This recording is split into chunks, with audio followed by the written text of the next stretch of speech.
నమస్తే, welcome to Leo. మనతో ఉన్నారు సీనియర్ జర్నలిస్ట్ కనకదుర్గ వడ్లమణి గారు. మేడం నమస్తే. నమస్తే అండి. పవన్ కళ్యాణ్ గారు జనసేనకు సంబంధించినటువంటి ఒక కార్యకర్తలకి, వాళ్ళ పార్టీ నేతలకి ఉద్దేశిస్తూ చాలా సంచలన వ్యాఖ్యలు చేశారు.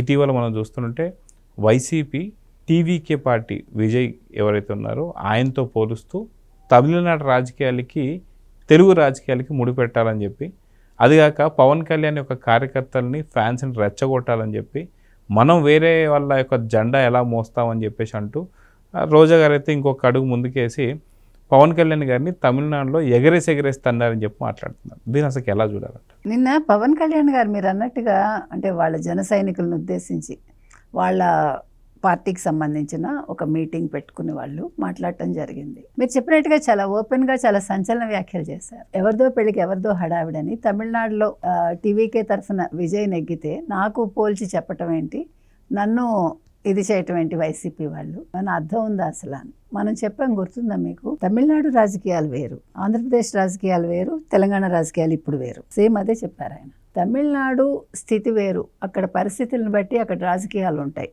అక్కడ వాదాలు వేరు. కానీ మనకు ఆంధ్రప్రదేశ్లో అలా కాదు. కాబట్టి మీరు అసలు ఎట్లా పోలుస్తారు అని అడిగాడు ఆయన. అసలు వైసీపీ వాళ్ళకి పని పాటు లేదా అన్నట్టుగా. ఇప్పుడు రోజా లాంటి వాళ్ళు చేసిన వ్యాఖ్యలను కూడా ఆయన అదే అడిగారు. అసలు పవన్ కళ్యాణ్ ఎగరేస్తాండం ఏంటి నాకు అర్థం కాదు. అసలు ఏం మాట్లాడుతున్నారు? జగన్ని కదా ఎగరేస్తున్నారు ఆంధ్రప్రదేశ్లో. ఎగరేస్తే 11 సీట్లు వచ్చాయి. ఇది కదా వాళ్ళు ఆలోచించుకోవాలి. అంటే అసలు ముందు నువ్వు ఎక్కడున్నావో నీకు తెలియదు, నీ పార్టీ ఎక్కడుందో నీకు తెలియదు, నీకు భూమి మీద ఇంకా కాళ్ళు నిలబడ్డాయా లేదో నీకు తెలియదు. జగన్మోహన్ రెడ్డికి నువ్వును నీ పార్టీ వాళ్ళు మధ్యలో పవన్ కళ్యాణ్ మీద ఎందుకు పడతారు? మీరు ఆ పవన్ కళ్యాణ్ తోటి ఏమంటారు పొత్తు కావాలని కదా వెంపర్లాడారు గతంలో. ప్రశాంత్ కిషోరే చెప్పారు కదా, అది మర్చిపోతారేం మీరు? అంటే మీతో చేరకుండా చంద్రబాబు నాయుడుతో చేరారు కాబట్టి మీకు బాధ. ఆయన క్లియర్గా చెప్పారు, ఆ రోజు సిచ్యువేషన్ వేరు.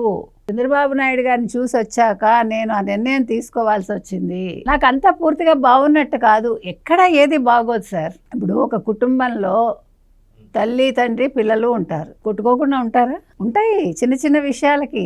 అలాగే 3 పార్టీలు అంటే ఉంటాయి చిన్న చిన్న విభేదాలు. జగన్ మరి వాళ్ళ సొంత తల్లి చెల్లితోనే సరిగ్గా లేనప్పుడు పార్టీల మధ్యన ఉండవా ఇలాంటి? ఎందుకు ఉండవు? నిన్న కాక మొన్న వచ్చిన విజయ్కి సింగిల్గా వచ్చానన్నాడు, ఇవాళ పొత్తు పెట్టుకున్నాడు. అతను ఎవరో జ్యోతిష్యుడికి రిక్కీ రాధన్ పండిట్కి ఓఎస్డి పోస్ట్ ఇచ్చాడు. వీళ్ళు దెబ్బలాడేసరికి వెనక్కి తీసుకున్నాడు. నిన్న కాక మొన్న వచ్చాడు. వీళ్ళు అప్పుడే 2 సంవత్సరాలుగా కలిసి ఉన్నారు, అంతకుముందు పొత్తు పెట్టుకున్నారు, ఎక్కడ విభేదాలు లేవు. ఇంకొకటండి, జన సైనికులు అడుగుతున్నారట ఎంతకాలం మేము ఇలాగా బానిసలుగా ఉండాలని. మీకు చెప్పారా వచ్చి? అంటే జనసేన వాళ్ళు వైసీపీ వాళ్ళతో అన్నారంటున్నా. అదే వాళ్ళకి వెళ్ళి చెప్పారు పాపం, మేము బానిసలుగా బతుకుతున్నామండి, మా పవన్ కళ్యాణ్ గారు నిర్ణయం తీసుకోవట్లేదని పాపం వాళ్ళు చెవులో వెళ్ళి చెప్పారు. దాని మీద ఇవాళ కొన్ని సోషల్ మీడియాలో ప్రతివాడు మాట్లాడేస్తున్నాడు. అసలు నాకు అర్థం కాని విషయం ఏంటంటే, మీరందరూ మీ జగన్మోహన్ రెడ్డికి చెప్పండి, అన్న నువ్వు ముందు లే, నిద్రలే. తల్లి ఇవాళ ఏదో జ్యోతిష్ని కలిశాడు ఆయన, మీకు తెలుసా? జగన్మోహన్ రెడ్డి రుద్రకరణ్ ప్రతాప్ని కలిశాడండి. ఈయన రుద్రకరణ్ ప్రతాప్ అని చండీగఢ్ ఆస్ట్రాలజర్. ఆయన చాలా ఫేమస్ ఆస్ట్రాలజరు. ఆయన ఒక ఆయుర్వేద వైద్యుడు కూడా. తర్వాత పొలిటికల్ అనాలిసిస్ ఇస్తూ ఉంటారు ఆయన. తర్వాత ఆయన ప్రెడిక్షన్స్ కొన్ని కరెక్ట్ అయ్యాయి. సో ఆయన డికే శివకుమార్ కూడా ఆస్ట్రాలజర్ అనుకుంటా, చండీగఢ్ ఆయన. ఇంకా వేరే ముఖ్యమంత్రులకు కూడా చెప్తూ ఉంటాడు. ఆయన 2028-32 మధ్యలో ప్రపంచ యుద్ధం వస్తుంది, 3వ ప్రపంచ యుద్ధం వస్తుందని చెప్పాడు. తర్వాత కొన్ని దేశాల్లో ఇలా అల్లకల్లోలంగా ఉంటుందని, యుద్ధ వాతావరణం ఉంటుందని. సో ఆయన జగన్మోహన్ రెడ్డిని కలిశాడు. అని నేను ఎందుకు అడుగుతున్నానంటే ఈ మాట, అంటే ఇప్పుడు పవన్ కళ్యాణ్తో ఎందుకు పోలుస్తున్నారండి అంటే, మీరు అసలు ఆస్ట్రాలజర్ని ఎందుకు కలుస్తున్నారు? ముందు పార్టీని చూసుకోకుండా అంటున్నా. అది నేను అనేది. ముందు నీ పార్టీ చూసుకోవు, ఆస్ట్రాలజర్స్ని కలుస్తావు, నువ్వు పోయి పవన్ కళ్యాణ్ మీద పడతావు. ఇప్పుడు వాళ్ళు పెట్టుకున్నారు, కుక్కల హడావిడంటే మీకెందుకు ఉలికిపాటు? ఊళ్ళో పెళ్ళి కుక్కల హడావిడనే అంటారు. ఎక్కడో విజయ్ నెగ్గితే మనం ఫోన్ చేసి కంగారు పడి, ఫోన్ లేకపోయినా ఫోన్ చేసాం మనం. సో ఇక్కడ పవన్ కళ్యాణ్ మీద ఎన్ని రకాలైనటువంటి ఆరోపణలు గతంలో చూసాం. 2024 ఎన్నికలకు ముందు పవన్ కళ్యాణ్ గారిని అన్నందుకే కాపు ఓట్లు కోల్పోయామని చెప్పేసి గుడివాడ అమర్నాథ్ చాలా స్పష్టంగా చెప్పాడు. చెప్పిన తర్వాత కూడా ఇప్పటికీ కూడా వైఖరి మారల. మధ్యలో కొద్ది రోజులు వదిలేశారు, తర్వాత మళ్ళీ ఇప్పుడు టార్గెట్ పవన్ కళ్యాణ్ అని చెప్పేసి అంటున్నారు. ఇప్పుడు బొత్స సత్యనారాయణ గారు మిగతా కొంతమంది కాపు నేతలు పార్టీని వీడబోతున్నారని చెప్పి చాలా పెద్ద ఎత్తున సంచలనంగా ఇప్పుడు ఆరోపణలు వస్తున్నాయి. అయినా సరే దాన్ని ఖండించలేదు బొత్స సత్యనారాయణ గారు. గతంలో బోరుమన్న తర్వాత ఇప్పటిదాకా ఎక్కడ కనిపించలేదు. ఎలా చూడాలంటారు? అంటే మీరు ఎన్ని చేసినా ఎన్ని చెప్పినా ఎవరెన్ని మాట్లాడినా పవన్ కళ్యాణ్ ఈజ్ ఫిక్స్డ్, ఎవడు మార్చలేడు. 15 ఏళ్ళు సాలిడ్ మేమే ఉంటాము, చంద్రబాబు నాయుడే ముఖ్యమంత్రి అన్నారు. సరే ఈయన ఎప్పుడు ముఖ్యమంత్రి అవుతారో తర్వాత విషయం అండి. ఇప్పుడు ఇష్యూ అది కాదు ఆయనకి ఇష్యూ ఏంటి? ఆంధ్రప్రదేశ్ అభివృద్ధి బాట పట్టాలి, యువతకి ఉద్యోగాలు రావాలి, యువత బాగోవాలి, గంజాయి మత్తులో పడి జోగకూడదు. అది ఆయన టార్గెట్గా పెట్టుకున్నారు.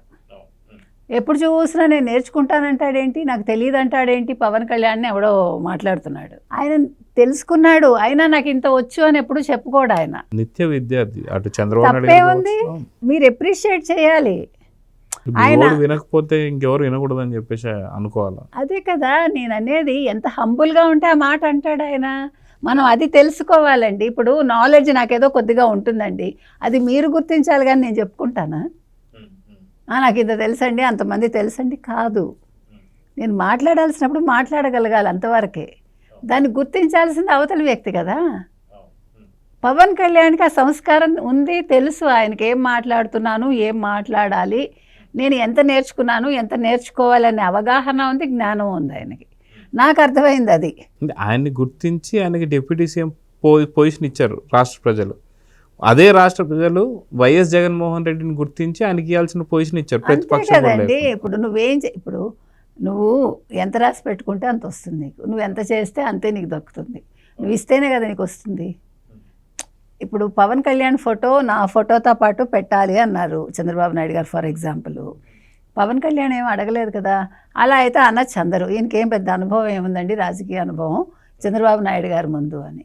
కానీ ఆయన ఆ సంస్కారం అయింది. అంటే ఆయన అతన్ని అంత అభిమానించారు. ఇక్కడ అభిమానం కంటే ఎక్కువగా ఈక్వల్గా చూశారు. రెండు ఇదండి కావాల్సింది. రాజకీయాల్లో ఒకళ్ళనొకళ్ళు చదువుకుంటూ ఒకళ్ళనొకళ్ళు తెలుసుకుంటూ ముందుకు వెళ్ళగలిగితే ఆ బంధం అనేది ఎప్పటికీ చెక్కు చెదరదు. ఇప్పుడు ఆ బంధాన్ని మీరు విడదయ్యాలని చాలా ట్రై చేస్తున్నారు. అది మీ వల్ల కాదు. మీకు బాగా పెట్టాడు. ఈవెన్ జనసేన సైనికులు కూడా ఆయన ఏం చెప్పారంటే, మీకు ఏదైనా ఇబ్బంది వస్తుందని నాకు తెలుసు, ఇబ్బంది వస్తే కూడా నేనేం చేయాలో నాకు తెలుసు అని చెప్పాడు ఆయన. మీరు ఇబ్బంది పడుతున్నారు కొన్ని సందర్భాల్లో, అది కూడా నాకు తెలుసు అన్నాడు. అది ఉంటుంది ఆ ఇబ్బంది. ఇప్పుడు రెండు పార్టీలు ఉన్నప్పుడు కొన్ని విషయాల్లో క్లాష్ వస్తుంది, సహజం అది. ఇప్పుడు ఒక పార్టీలోనే వచ్చినప్పుడు రెండు పార్టీలు అన్నప్పుడు రాదా? దాన్ని భూతద్దంలో ఎందుకు చూస్తారు వైసీపీ వాళ్ళు? అది వాళ్ళ సమస్య, వాళ్ళు తేల్చుకోవాలంటారా? నీ సమస్య నీకు తేల్చుకోవటం రాదు, నీ ఇల్లు నీకు చక్కబెట్టుకోవడం రాదు. నువ్వు పోయి పవన్ కళ్యాణ్కి అడ్వైస్ ఇస్తావు, పవన్ కళ్యాణ్ గురించి మాట్లాడతావు.